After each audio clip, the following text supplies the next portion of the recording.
The first slap wasn't the loudest sound on the courthouse steps, the louder sound was the silence afterward, the absolute certainty that someone had just pulled the pin on their own life and didn't know it yet. Port Maxwell, Texas woke to a rinsed blue sky and the gulls that always seemed to argue over nothing. The Jefferson Federal Courthouse stood 4 blocks from the waterfront, a slab of pale stone rising from the city like an altar. 76 steps led to its front doors, wide, shallow steps, the kind that invite a measured climb and a moment to breathe at the top. Judge Lenora Whitfield took those steps almost every weekday for 22 years. Even on the mornings she had someone else drop her off, even on days when a black robe and a docket of sorrow waited for her like unpaid bills, she walked. She said it kept her honest. The robe and the calendar lived inside the building. The woman who wore them had to arrive on her own 2 feet. This morning, Lenora wore civvies, dark indigo jeans, a crisp white shirt, navy blazer. Her hair, cropped and silvering, framed a face the city had seen in newspapers for 2 decades, though few residents connected that face with the woman who preferred to take the side entrance or remain inside chambers when press sniffed around. In her left hand, a leather briefcase, in her right, a travel mug. Inside the briefcase, thick paper, raised seals, her initials on tabs. Her day, in folders. At the base of the steps, a shadow detached itself from a concrete pillar. He was big, not cartoon big but football big, broad shoulders under a Port Maxwell Police Department windbreaker, forearms seen from the gym. Badge blazing in the sun.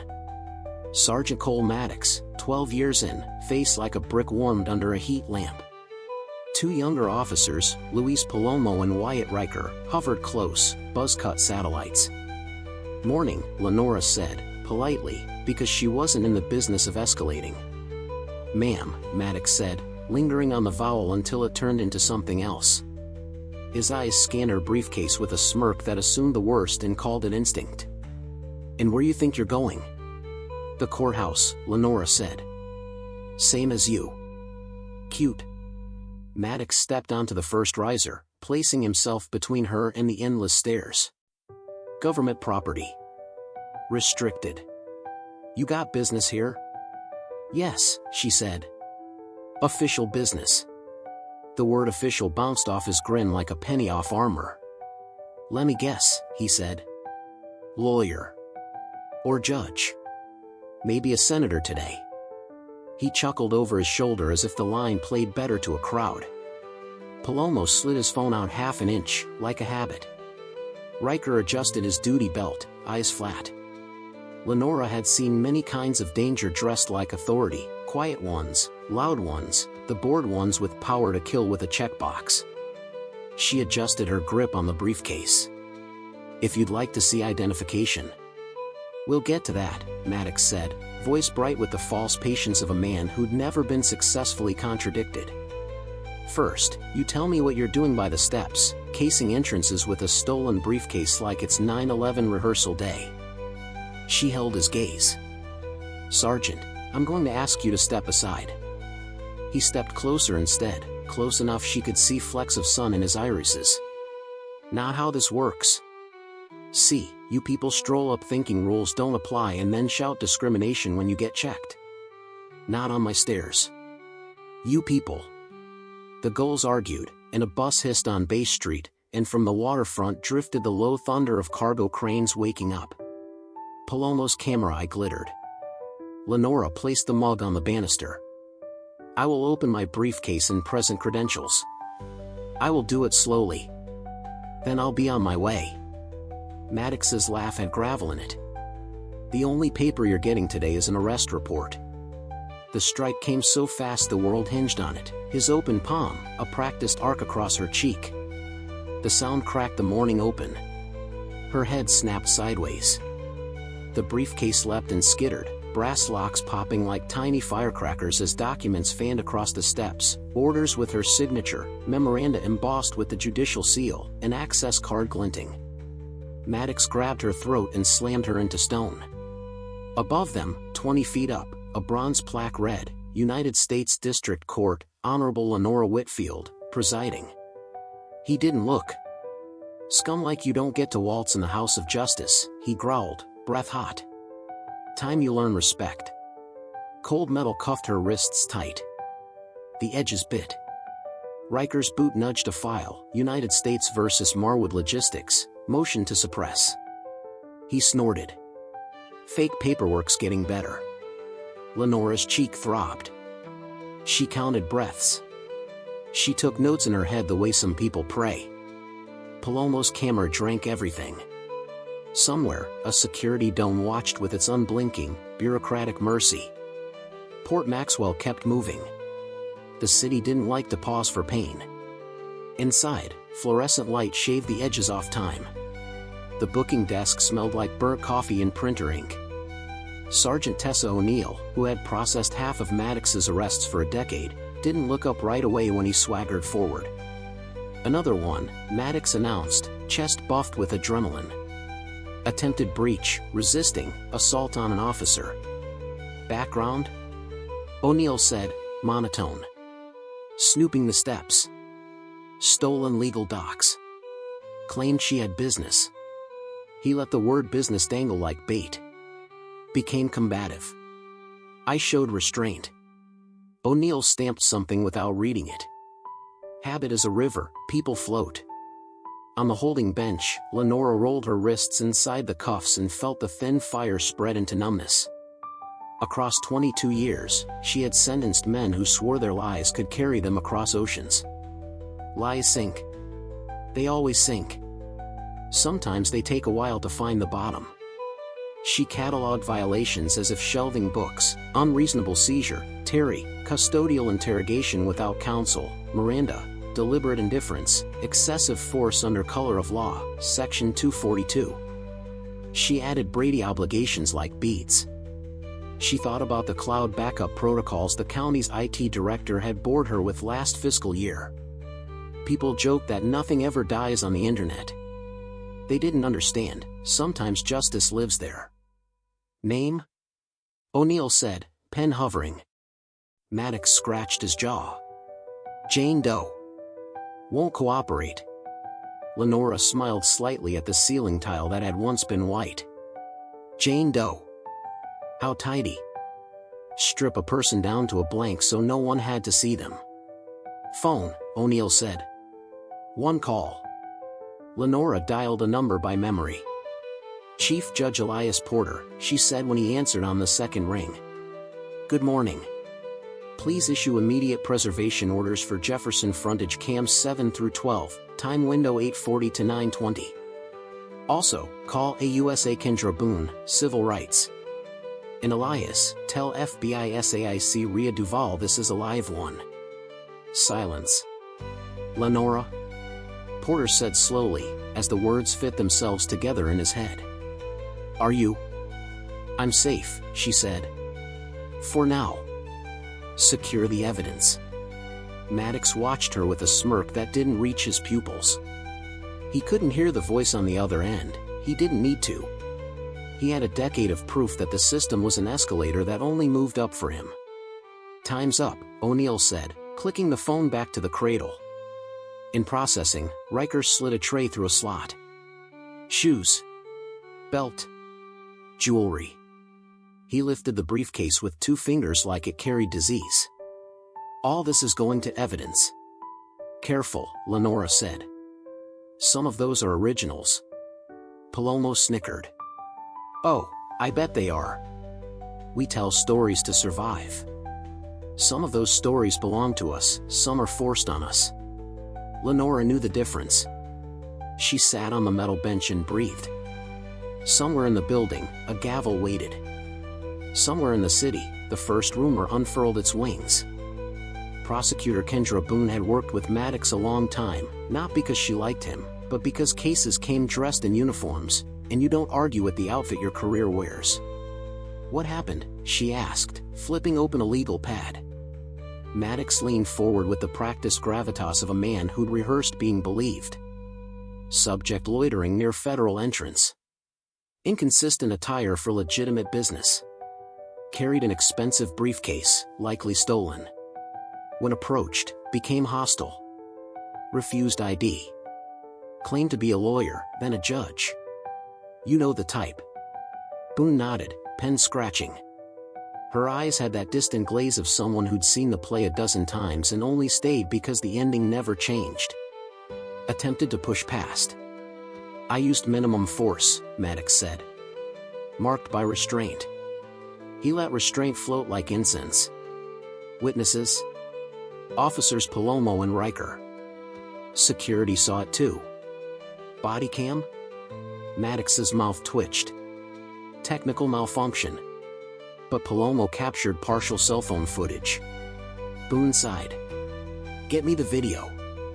She had a drawer full of cases where the camera blinked at the wrong moment like a guilty conscience. Down the hall, Officer Palomo rehearsed his own story. People think lies are built. Mostly, they accrete, layer on layer until they feel like marble. Officer Riker practiced the face he wore for juries, open, earnest, scared for your safety. In a holding room the size of a generous closet, Lenora listened to air vents whisper the same old lullaby. She thought about the morning docket and the defendants who would wait and wait without knowing why. She thought about a boy she'd sentenced last fall, a shoplifting cascade that tumbled into robbery, a felony built from hunger and a bad friend. She thought about the way he had stood straight when she told him prison time wasn't mercy but it was math. The numbers the law offered were the numbers she had to add. Her jaw ached where Maddox's hand had taught her cheek a lesson. She swallowed copper and stayed still. Judge Barton Leary wore the bench like a rented tux. He was competent, efficient, and exactly as brave as paperwork required. When Judge Whitfield had a conflict or a migraine, Leary covered criminal first appearances. He did not expect a fire. The temporary courtroom ran on vending machine coffee and a calendar that always arrived late. When bailiff Benji Morales called the room to order, you could hear chatter in the hallway like a second soundtrack. The state of Texas versus Jane Doe, the clerk droned. Lenora rose in cuffs. She felt eyes tilt toward her and some tilt away. The bruise had started to bloom like a morning glory. Prosecutor? Leary asked, glancing at Boone. Boone stood. Your Honor, the defendant attempted to breach federal courthouse security. She resisted lawful commands, assaulted a police officer. The state requests remand. Defense? Leary said out of habit, then remembered there wasn't one. Ms. Doe, you may speak if you wish. Lenora nodded once. Thank you, Your Honor. First, I'd like to address a factual inaccuracy. I was on a public sidewalk approaching the entrance at approximately 8:47. Under Hague v. CIO, public sidewalks are traditional public forums. Second, the documents seized from me include judicial orders and memoranda, all authentic. Third, I request an immediate preservation order for security cameras covering the steps from 8:40 to 9:20 and for automatic body cam backups for all officers present. Lastly, I assert my Fifth Amendment rights and right to counsel. I also note the state's Brady obligations. Silence moved like a front across the room. Boone's pen hesitated. Leary's face shifted from autopilot to aware. Maddox smirked at the floor. And your name? Leary said, the first crack in routine appearing. Lenora smiled, but not kindly. We'll get there. Objection, Boone said automatically, because objections were what held up the roof. Overruled, Leary said, quietly, to his own surprise. Sergeant Maddox, please approach. Maddox took the stand with a posture that said he belonged there. He knew how to modulate when addressing ropes. He told the story he'd built, each sentence mortared to the next. He described hostility and instability and a dangerous intent aimed at the sacred doors of justice. He held up the bruise like it belonged to him. Body cam? Leary asked. Malfunction, Maddox said, with a face that suggested he was deeply disappointed in technology. Any other video? Partial footage from Officer Palomo's personal device. We'll review at recess. Leary looked down at his notes, then up at Lenora. Something about the way she stood, the quiet economy of her breathing, the precision of her diction, pressed against a memory he couldn't name. Ms. Doe, he said. Anything else? Yes, she said. But it would be more appropriate after a brief recess. Leary tapped his pen. Court will recess 10 minutes. He didn't know why he said it, only that he felt something large moving beneath the floor. In a small room off the corridor, Morales fumbled his keys, hands shaking. He had worked this building 15 years. He knew the rhythms of judges the way a drummer knows a set list. Your Honor, he blurted, voice breaking on habit before reason caught up. Judge Witt. Lenora raised an eyebrow. Benji, she said softly. It's all right. His shoulders dropped like someone had cut strings. Jesus. Sergeant Maddox, I didn't. I know, she said. You weren't there on the steps. I need a favor. Go to chambers. Black robe with gold trim, the one for formal sittings. And the ceremonial gavel, the engraved one from my appointment. Bring them quietly. Morales nodded so hard his neck popped. Yes. He bolted. Alone, Lenora let the room breathe around her. She thought of the first time she had worn the robe. How a garment could be heavy and weightless at once. How people looked at it and saw a person magnified. How dangerous that could be, and how necessary. Morales returned with the garment bag and the small wooden box. He opened it with reverence, like church. Lenora slid the robe over her shoulders. It fell toward the floor like a remembered oath. She lifted the gavel, traced the engraving with her thumb. Justice remembers. Benji, she said, adjusting the sleeves. When we return, announce with full protocol. He swallowed. How would you like the announcement, Your Honor? She looked into the scratched mirror, at the bruise beneath authority, at the woman who woke early to climb 76 steps because she believed in the ritual of arrival. United States District Court, she said. The Honorable Lenora Whitfield presiding. Morales nodded, eyes bright. Yes, ma'am. Outside, the hallway hummed with rumor. Doors breathed secrets to one another. Somewhere, a ringtone tried to sound casual and failed. All rise. Morales's voice cracked slightly on the rise, but it didn't matter, the room rose as if pulled by tide. Judge Leary blinked mid-sip and nearly spilled coffee. Boone's folder hit the floor. Palomo's phone went dead in his hand like a fallen bird. Riker took a half-step back. Maddox turned slowly, face bleaching like paper left in sun. Judge Lenora Whitfield entered from chambers, black robe trimmed in gold catching the fluorescent light and making something holy out of it. She moved without hurry. She sat in the chair that had been hers since before most of the officers had badges. Sergeant Maddox, she said, without looking down. You may remain standing. Leary stood, mortified and relieved in equal measure, and gathered his notes into an exit. Judge Whitfield, he began. Thank you, Judge Leary, Lenora said, crisp but not unkind. I'll proceed from here. He fled like a man stepping away from a train that decided to be an avalanche. Lenora looked at Maddox the way surgeons look at scans, clinically, with an eye for margins. Approximately 2 hours ago, she said, you gave sworn testimony about events on the steps of this courthouse. Do you recall that testimony?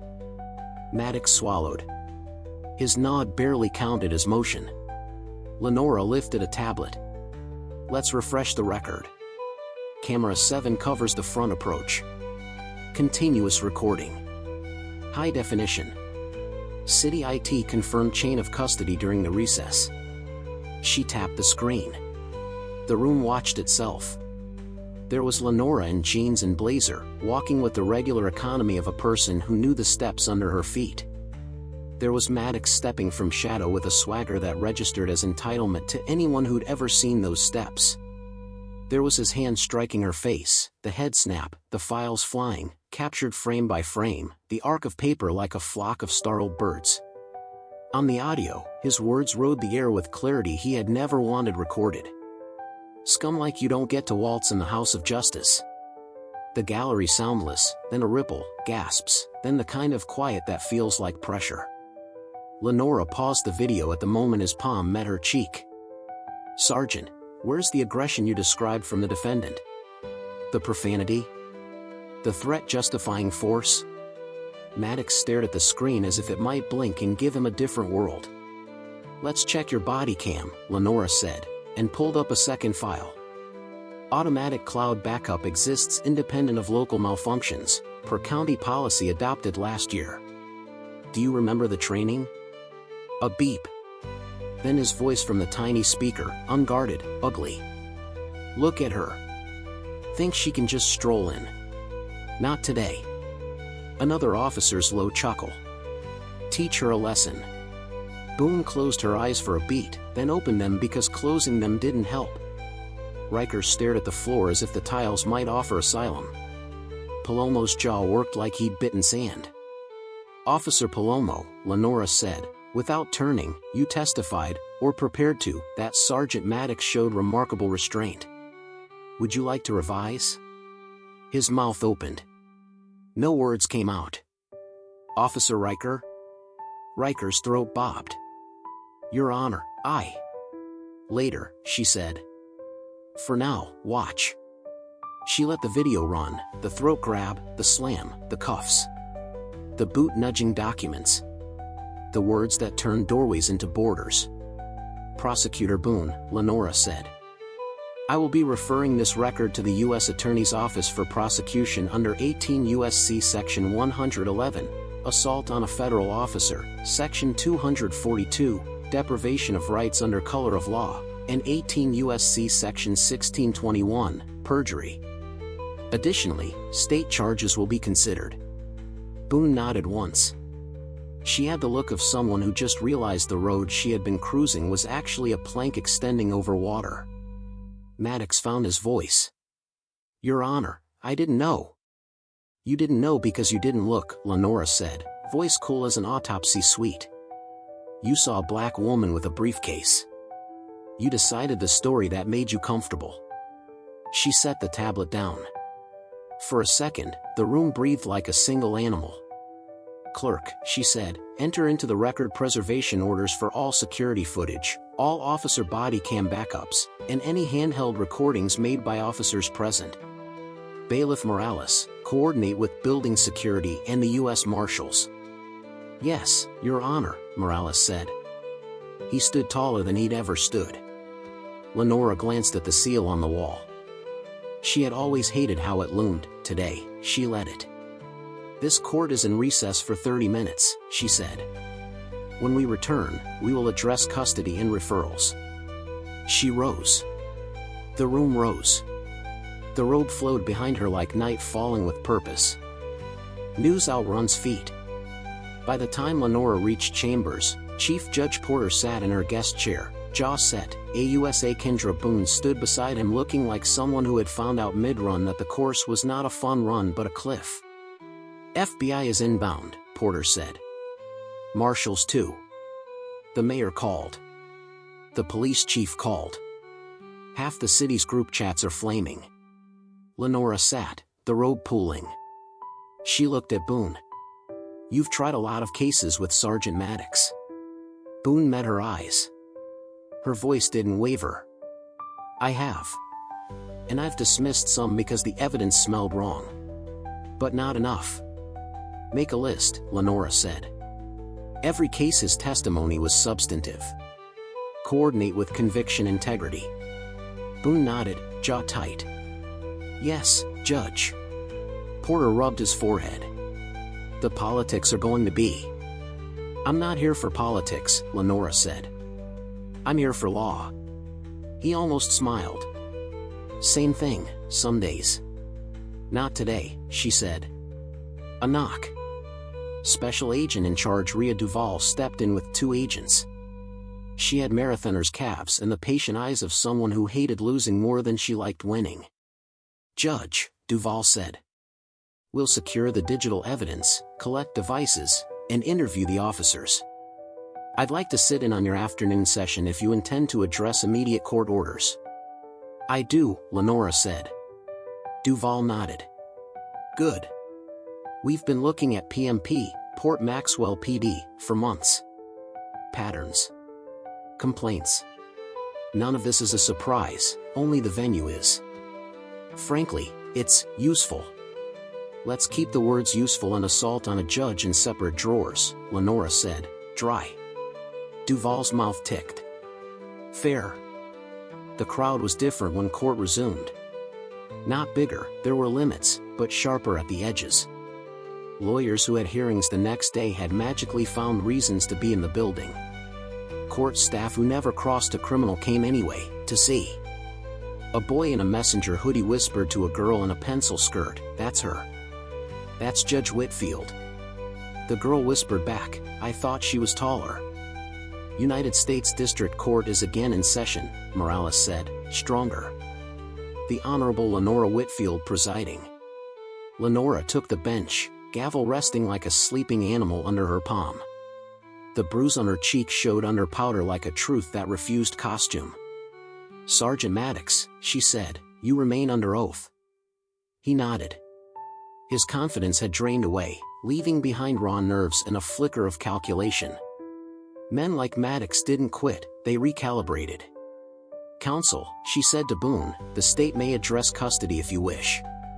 Boone rose, square-shouldered.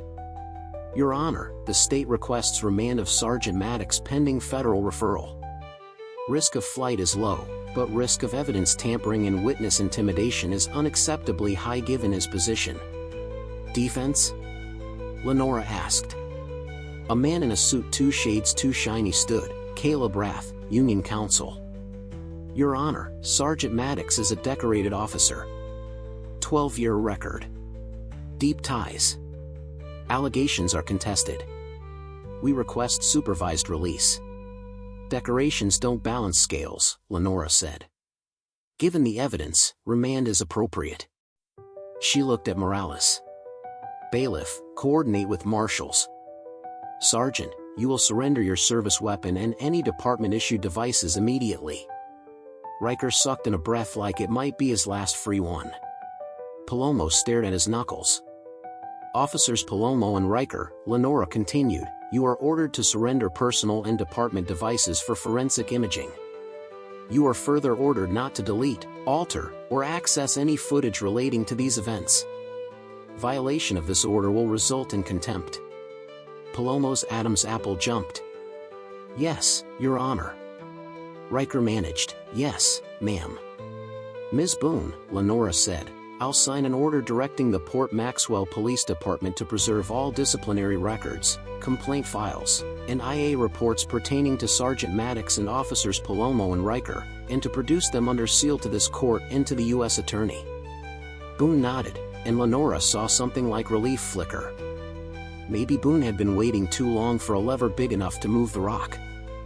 Finally, Lenora said, "I am issuing a formal referral to the Department of Justice for investigation of civil rights violations under 18 U.S.C. Section 242, conspiracy to deprive rights, and obstruction." She lifted the gavel just enough that would whisper to air, then set it down. "Court is adjourned for today," she said. "Tomorrow at 9, we will address case management, discovery schedules, and any motions." The room didn't breathe until she left. Once she was gone, a murmur swelled, less like gossip, more like an organ note. Something enormous had been tuned. By evening, the steps outside Jefferson looked like a news van dealership. Commentators switched between tones, shocked, righteous, careful. Words like systemic and accountability and indictment walked up and down the steps like they paid rent. Across town, a mother made spaghetti and shook her head at the television. "That's the judge," she said. "She's the one who told your cousin to get his GED in jail." "He did. Now he's working at the docks." At a precinct, a bulletin board held a photo of Maddox at a charity softball game. Someone had tacked a sticky note over his face that said "Who watches who?" In the locker room, 2 rookies made eye contact in the mirror and didn't say what they were thinking. If they can do him, they can do anybody. In a bar with blue lights, a retired cop coughed and said, "Different world, like a benediction or a curse." In a quiet house, Sergeant Cole Maddox sat on the edge of his bed with his head in his hands and tried to count days in his head. How many from now until whatever came next? He came up with numbers and none of them helped. In chambers, Lenora iced her cheek. Porter sat across from her, tie undone like a man who had remembered after work that his job didn't end at 5. "You okay?" he asked. She angled the ice pack. "I've been worse." "You have," he said, because he'd been there for some of those worse. "But not like this." She smiled with half her mouth. "Not like this. Federal time works differently, a slow machine that never stops once it starts." Within a week, the FBI had imaged devices, cloned servers, and collected statements that read like variations on a theme. There were officers who said they hadn't seen much. There were officers who suddenly remembered plenty once Riker's audio leaked, him and Palomo chuckling while Maddox taught a lesson. There were civilians who said they'd always felt like the courthouse steps were a place you didn't belong unless your name was in marble. There were lawyers who admitted, privately, that they'd accepted Maddox's testimony because the math of pleas required faith in numbers rather than people. Boone, to her credit, set up shop in a conference room with a whiteboard that soon looked like a nervous system. She listed Maddox's cases year by year. She circled common informants and repeating fact patterns. She put a red dot next to every case where video had wandered off into malfunction. Conviction integrity, she told her team, means exactly what it says. If a thing can't hold when we press on it, we don't keep pretending it's a pillar. Riker flipped first. He sat in a beige room and told a beige story about falling in with a wave. He was the gravity, he said of Maddox. You don't fight gravity. You float. He cried when he talked about a young man, Kean Briggs, whose resisting charge had grown like mold from a simple street stop 2 summers ago. We lied, he said. I lied. Palomo held longer. He had spent years imagining himself as a camera, an observer, not an actor. But cameras aren't innocent, they chose angles just like people. When the FBI put the body cam backups on a screen and let him listen to his own laugh while Maddox's hand hit Lenora's face, he stopped pretending he was only a witness. He said the words he had practiced not saying, "We did wrong." Maddox hired the best defense he could afford, the kind of lawyer who pronounced Constitution the way people pronounce the name of an old friend who once lent them money. He called the footage misleading, the angle unfortunate. He said the culture was not the man. He said a lot. The culture was the man too. 6 weeks later, the courtroom looked different because everything in it had decided to be exactly what it was. People who had floated in the gray now sorted themselves to one side or the other. Boone stood with the U.S. Attorney's office, their alignment notable like a sunrise in an office where the lights seldom changed. United States versus Cole Maddox, the clerk announced. Maddox stood with counsel. He had lost weight the way people do when time chews them. Duvall sat behind the bar with a tablet full of exhibits and a face that offered no comfort. Morales stood near the door, hands light on his belt, eyes level. Porter sat in the front row. The bruise on Lenora's cheek was long gone, the memory was not. Maddox entered his plea to a stack of charges that sounded like a chorus: assault on a federal officer, deprivation of rights, obstruction, perjury, conspiracy. He said not guilty like a reflex someone had jammed into his throat. Boone rose for the government and began assembling the story, the footage, the backups, the chatter, the patterns. She didn't narrate with fire, she narrated with gravity. She let the facts fall and trusted that weight would do what weight does. Defense did what defenses do, they nibbled at edges, questioned chain of custody, found a witness who saw a different angle from a different distance on a day when he was late for work and didn't want to be involved. But the center held. The center played on loop, the hand, the slam, the words. When it came time, Lenora did not sentence. She recused. She had never wanted to be in the story, she had only wanted to close the book properly. Judge Harmony Albright, brought in from another district, took the bench for sentencing. Albright was small and soft-voiced, a woman people had underestimated all her life and who had built a career on the arithmetic of consequences. Mr. Maddox, she said, you wore a badge. With it, you carried the public's trust. You transformed that trust into a weapon against the very people it exists to protect. The law must answer. She named the numbers, and the numbers added, 28 years federal, concurrent with a state term that didn't shrink the total.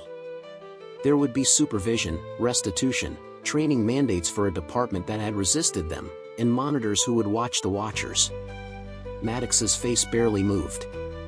Some men bleed openly, some wait until the door closes. Riker got 5 for his part, with cooperation. Palomo 3. Each sentence was a pen stroke on a ledger that had needed writing for too long. Port Maxwell did not wake up the next morning morally remade. Cities don't transform because a gavel falls, they transform because people don't let the echo fade. The council voted body camera rules with no off switch and redundancy that made IT folks whistle appreciatively. The police chief who had spent a decade being in denial retired. The new chief, Amaya Satterfield, walked in with a copy of the consent decree under her arm and didn't treat it like a suggestion. A civilian review board grew teeth in a budget. A public defender named Darius Cole started a clinic that taught defendants the mechanics of preservation orders. The law is a machine, he told a room full of 18-year-olds who looked at him like he might be selling something. It can grind you. It can also grind on your behalf. Learn the buttons. A prosecution unit called Conviction Integrity reopened 6 of Maddox's cases in the first month. By the end of the year, 23. Kean Briggs walked out of prison on a Thursday, blinked at Sun like he didn't trust it, and hugged his mother for too long. Later he got a job washing cars and then detailing them, and then managing the shop, and then buying it. Some stories work like that when the math is corrected. Lenora went back to calendars and hearings and the daily labor that feels too small until you remember that the small things are the building. Some mornings, she touched the scar of memory on her cheekbone and allowed herself a private smile, not triumph, exactly. Recognition. The gavel remembers. A year later, someone installed a bronze plaque at the base of the Jefferson Steps. It did not glorify pain or pretend a single day had fixed rot. It carried a plain sentence. On this ground, a lie ended and a better story began. Tourists took photos. Children asked questions.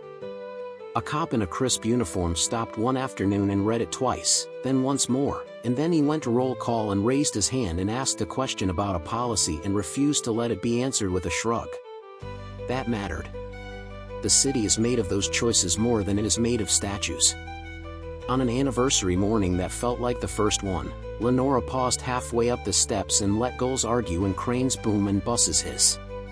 She set her palm on the rail where her coffee mug had once rested. Morales joined her. "You ever think about moving Chambers to the first floor?" he said. She laughed. "Every day." They climbed. People ask Lenora sometimes what the moral is, as if the law were a parable on demand. She says this: accountability is not revenge. It's the rent we pay to live in a world with other people. She says this: prejudice isn't just wrong, it's expensive. It bankrupts trust. It bankrupts careers. It bankrupts lives. She says this: no one is above the law. No one is beneath its protection. And then she says nothing at all, because some truths don't need a trumpet. Port Maxwell kept waking. The gulls kept arguing. The cranes kept lifting steel from ships to shore. And 76 steps kept carrying a woman from the street into a room where the gavel remembered what it was for. If this story held you, if you felt the quiet flip from power to accountability, if you believe we're better when the truth is provable and provoked, follow this channel. There are more stories where the gavel remembers and the room learns to listen. Hit follow for the next chapter in a series where courage meets consequence, and where we keep pressing for a justice system worthy of its name.